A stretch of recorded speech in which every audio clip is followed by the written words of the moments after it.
ఇవల్ల CPIML mass line Prajabandha Kumar Narayana భవన్లో press meet నిర్వహించడం జరుగుతూ ఉంది.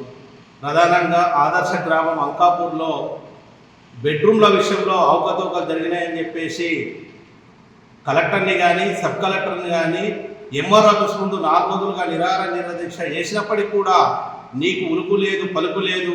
కానీ ఎక్కడో ప్రెస్ మీట్ పెట్టేసి నాకు సంబంధం లేదు అధికారులకు సంబంధం అని చెప్పేసి చెప్తా ఉన్నావు. ఒక వాస్తవాన్ని కూడా నువ్వు అంగీకరించాల్సినటువంటి పరిస్థితి కూడా ఉంది. ఇవాళ భూమిపుత్రులు ఎవరు అని మేము ప్రశ్నిస్తూ ఉన్నాం రాజశేఖర రెడ్డిని.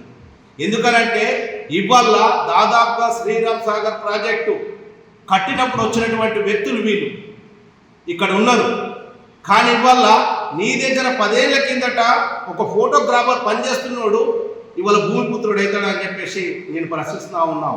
అట్లాగే ఇవాళ ఒక ఫౌండేషన్లో నీకు ఆశ్రయం ఇచ్చిందని చెప్పి గల్ఫ్ దేశాలలో వాళ్ళకు ఒక ఇల్లుని నువ్వు బెడ్రూమ్ కేటాయించావు.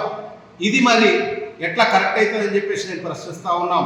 అట్లాగే జాబ్ ఉన్న వాళ్ళకి ఇచ్చినావు. ఒకటే కుటుంబంలో 3 ఇళ్ళు 4 ఇళ్ళు ఇచ్చినటువంటి చరిత్ర ఉంది. కాబట్టి ఇట్లాంటి కమ్యూనిస్టుల మీద ఒక ఎర్రజెండా పార్టీ మీద ఇవాళ నువ్వు బురద చల్లాలనుకుంటే చివరకు ఏం జరుగుతుందో అనేటటువంటి విషయం కూడా ఇప్పటికే నీకు తెలుసు.